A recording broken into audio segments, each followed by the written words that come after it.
Hello world and welcome to Homestead Head Start. My name is Troy and I am going to be giving you a tour of my first year garden as I did it last year, and now we are in May of my second year garden. So I have a dirt patch right now and I have a couple of pepper plants in a bucket, and I'm going to show you around and let you see what's what. So I'm gonna switch the camera. This is my corn patch. So last year I had landscape paper down and I covered it with straw.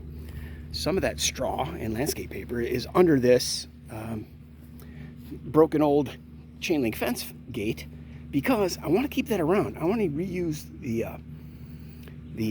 ground cover, the straw that's in there. I can't reuse the landscape paper, but you can see that it did a pretty good job last year of killing all the grass in the area, because I just covered the grass and I pinned down landscape paper with these metal staples that are kind of like U-shape, and then I cut holes in the landscape paper and I put seeds in there, and then I let nature take its course. And once I had like this tall sorry, fly flew in my mouth. That's what you're gonna get here, reality. Once I had enough corn stalks sticking out of the ground, I spread straw all over the landscape paper that would help retain moisture and prevent evaporation as quickly, and it worked out really well. I had pretty good results here. I had like 6 or 8 rows of corn at the back, I think 6. And then I had like a row of tomatoes, and then I had a row of peppers and another row in the front that I tried to do lettuce, but I did not really do my lettuce properly. I got to figure that one out. My lettuce like started to grow, and they were only these little tiny, little tiny heads. So I let them go. I just kept letting them go, and suddenly, overnight, they bolted, and they became bitter and nasty, and I had to pull them all up and throw them away. So I'm gonna have to be more judicious. Hell, I don't know how to say that. So I'm gonna try lettuce again this year, but I'm going to expand this area. You can see right now it's about 10:30 or 11, and it's in late May, the 4th week of May, and only half of my garden is getting sun. It doesn't get full sun until noon, probably. But then at noon, it gets full sun for about 3 or 4 hours. So you have to evaluate your existing backyard. And now I'm realizing that I need to go this way further and I'll get earlier sun. And if I go that way, another row or 2, I can still be in good sun. Coming this way, I'll be in good sun. So I can really make this garden larger. But for the first year, it was an experiment, and it was actually quite successful. I learned so much. I highly recommend that you just do something, even if it's wrong. I did everything wrong last year, and I had a phenomenal garden. I had fresh sweet corn, I had fresh green beans, I had fresh jalapeno peppers, I had fresh tomatoes constantly. I was giving them away. I had to learn how to boil them and turn them into sauce. I bought mason jars. I didn't go full on canning, but I would like to do that this year. It's all a matter of budget. But that's the corn patch, which I also grew some tomatoes in and grew some peppers in and tried some lettuce, and it didn't work. Oh, and spinach. All of the leafy plants bolted. But I think that might be because it got too much sun, whereas back here along the fence line, it might be dappled sun with a little sun, a little shade, and a lot cooler. And I think the leafy greens might grow better back there. I have to learn more about that. So I'll be watching YouTube videos from experienced gardeners to learn that myself.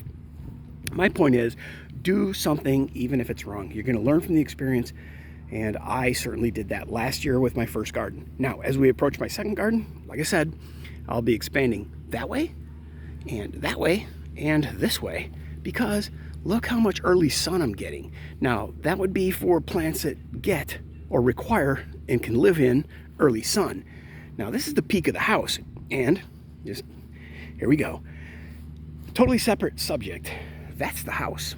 And we have a garage door in the back of the house, and there's a 2-car garage door in the front of the house. It's 10 foot tall. The garage is 12 feet tall, and therefore our 2-story house, the first floor is 12 foot, but it requires a double decker stairway and deck to get us up to the second floor. There are 23 individual steps as you go up. There we go. Now we walked into the shade. The light's changing. So there's like 12 steps here and another 11 steps that way. Yeah, crazy, isn't it? That's a lot of steps, man. Most houses, I think, to go from the first floor to the second floor would probably be 14 steps, but this is 23. I'm not sure. I forget. I used to be a carpenter, and I think the standard tread height, or standard riser height, is 7.25 inches is a good even pace for people to get up 8 feet. So there's probably at least 10 or 12 steps. Anyway, here along this chain link fence is section 2 of my first year garden. It's 1 row of landscape paper, which I think is 36 inches. And then there's these metal staples holding it down. That's exactly what the corn patch looked like. It had the landscape paper covered in straw. And you can see, let me brush away. Now, here we go. You can see that here, oops, I wasn't doing it right. Here is a hole in the landscape paper. Here is another hole in the, all right, let me get back a little bit. All right, so here is a hole in the landscape paper. And here is a hole in the landscape paper. And I'm really tempted to just leave it and dig into the holes from last year and leave the landscape paper in place. However, I bought a tiller, baby. Yeah, second year gardener. I bought a little electric tiller. It's $170. I'll be doing an unboxing of that, and I'll be tilling the garden later today. But getting ambitious, making videos, showing you. Last year, I had this strip, and it was all tomatoes along the back wall. There was a little section in the center that was just jalapenos. And then, what was in the front? Oh, and then I tried green beans in front of that. Or maybe I tried, I think what I did, yeah, that's what I did. I zigzagged my tomatoes. I went back 18 inches, forward another one. Back at a diagonal, 18 inches. So it was like, I had 18 inches between them here, and then the point, it was an equilateral triangle, so that all 3 sides were identical. 18 inches, 18 inches, 18 inches. And I had 2, and then 1 in front. Well, I ended up having to stake the heck out of them because they became overburdened with fruit, which was a good problem to have, right? But yeah, I had really good success. And then I tied a lot of the tomatoes off to the chain link fence. But I do believe that later today, I am going to strip off all the straw. I'm going to pull up all the landscape paper, and I'm going to get it ready for the tiller. Now, that might not actually happen today. That might be tomorrow.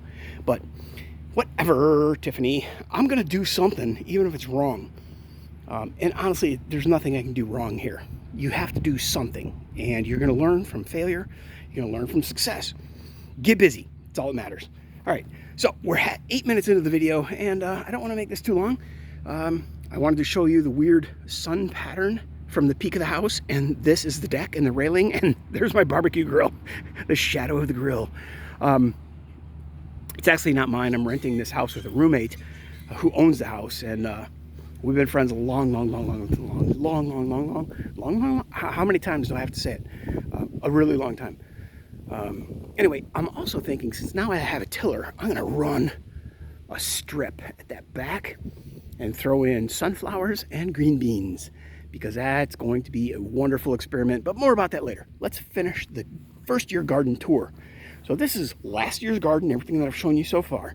We're on our way towards the third area of what this particular home site, with this giant deck and this giant, it's really tall building, dude. For a single family home, it's 12 foot on the first floor and regular 8 foot on the top, and then trusses.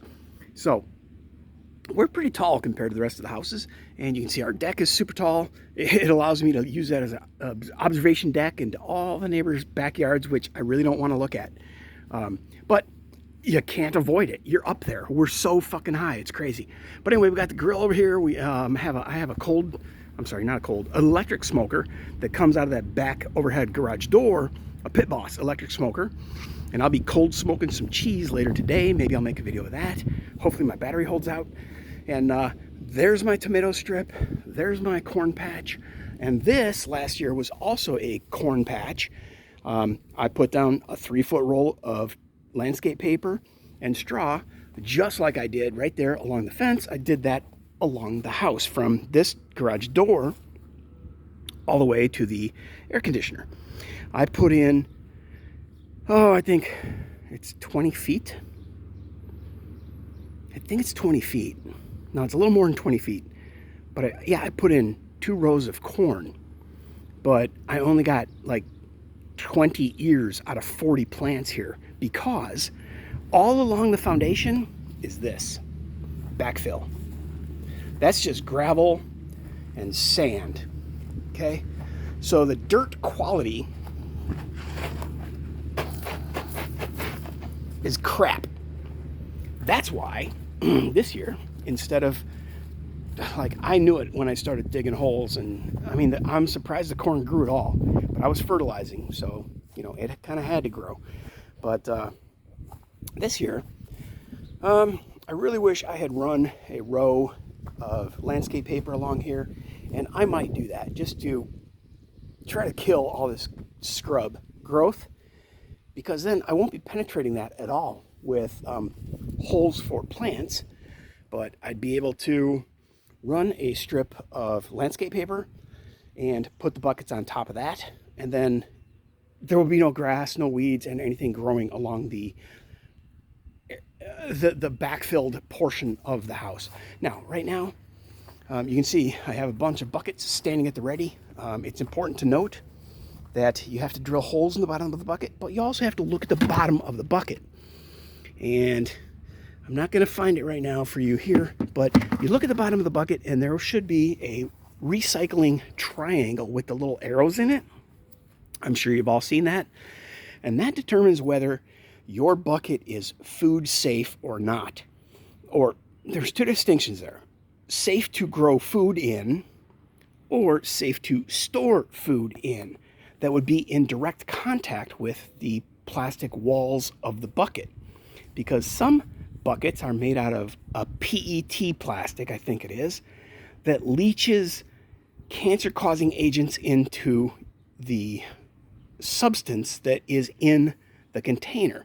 Remember back a couple years where they outlawed a certain type of plastic being used with water bottles because people would leave the water bottle in the car? That plastic would kind of start to, it wouldn't melt, but it would release cancer-causing agents into the water. And yeah, you'll notice on a lot of your water bottles, it'll say no PET or PET safe or whatever. Anyway, these Tidy Cat buckets are PP5. You can look this up on WikiHow. Food safe plastic buckets. It will show you that HDPE are safe for growing food in, and PP, polypropylene, HDPE stands for something like petroleum, ethanol, God knows what. So these are safe to grow food in, as I understand it, based upon that WikiHow article about food safe buckets or symbols on bottom of plastic buckets. Just do a search and you will find this information. You need to know it. Don't take my word for it. Do your own research. I might die if I read it wrong and I grow these peppers and eat these peppers out of these buckets.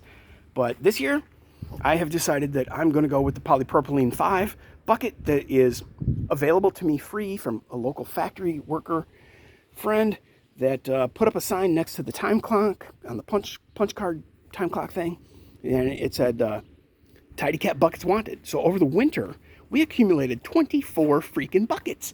There's like 20 people at that joint who apparently burn a bucket a month for their cats. well, depending on how many cats they have, some people probably burn 2 buckets a month. Some people, you know, don't burn a bucket every 2 months. But anyway, we lucked out and I got a buttload of buckets, baby. So I've, like I said, excuse me, I'm sorry. So, like I said, I'm going to run, I want to run, ideally, I will run a row of landscape paper just to make it look nice. Hell, I could throw down some of that, you know, wood mulch, bark, whatever. But really, nobody comes back here. You can see it's behind our garbage cans. And the only people who come here is me, looking to grow food. So, I also went ahead and put the buckets that I've drilled holes in. And this bucket has high ridges and low ridges. You'll notice I put my holes on the low ridges so that they drain. I don't want to put the holes on the high ridges because that would leave standing water about 3/4 of an inch deep in there. Not cool. Because standing water will grow mold, mildew, algae, and stuff, fungus, whatever. And be a haven for bugs to breed in. I don't know. But what I'm going to do is put them on the lid in such a way that the back 3 holes will absolutely drain into the dirt, but the front 3 holes, let's say I just fertilized, and that water has fertilizer in it. So I'm going to fertilize, I'm going to put my water in towards the front of the bucket. So if I add too much water, it will go down and it will hit the bottom of the bucket, but there will still be a tiny bit, like, you know, you see that rim on that lid? It's less than a ½ inch. So there'd be just a tiny bit of leftover water that if the next day suddenly we get a high wind and high heat and all the moisture starts to evaporate out of the soil, it will suck up that little bit of ½ inch liquid at the bottom of the lid. And I'm just completely making shit up. I'm experimenting. I'm doing something, even if it's wrong. So there we go. I think we've come full circle that this is going to be the pepper side of the thing.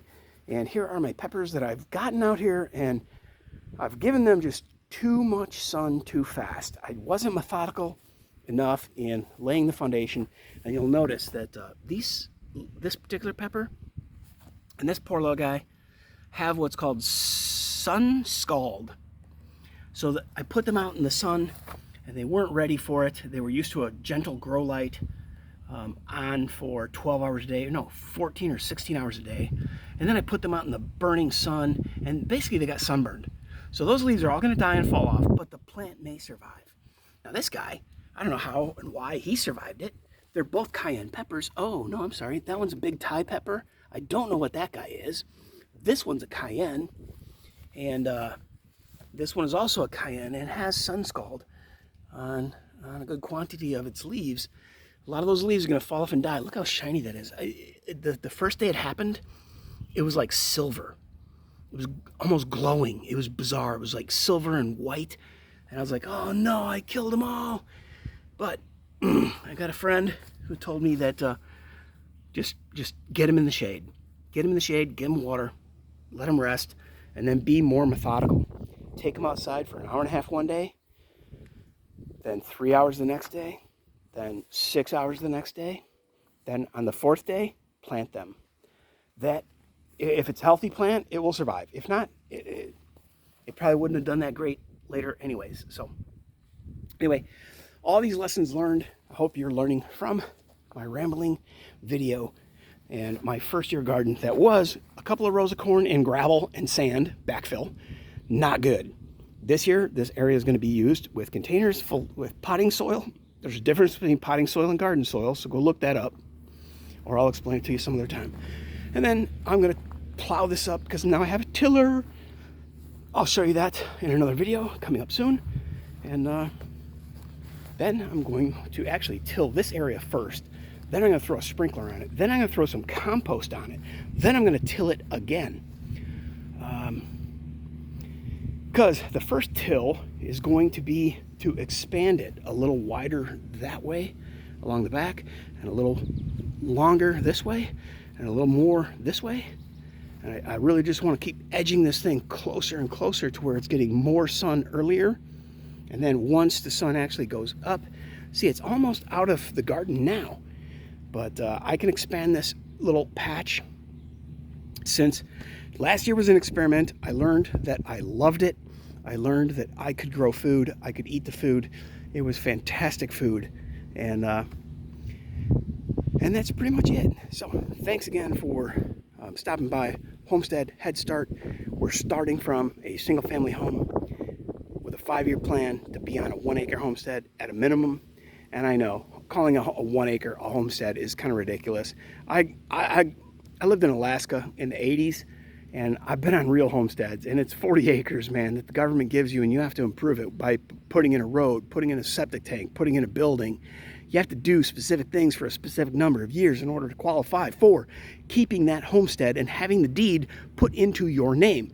Initially, you apply for a homestead, you get a piece of property, and if you don't keep up with the requirements in order to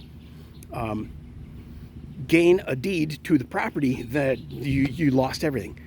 You lost your claim to the property, but if you made half the improvements, but not all the improvements, they're still probably going to take the property away. You can maybe reapply, but it's a whole different deal. Real homesteading versus, modern day backyard gardening kind of thing. A lot of people call themselves a homestead and they only got 1 acre, dude. I'm telling you, back in the day, it was a 40-acre homestead or nothing. But, hey, I don't know everything. I might be wrong about some of that shit. Until the next time, Homestead Head Start is signing off for now. See you next time. Thanks for coming. Please don't forget to subscribe to the YouTube channel. Let's see, click like, click the thumbs up button, and leave a positive comment. Thank you. Bye.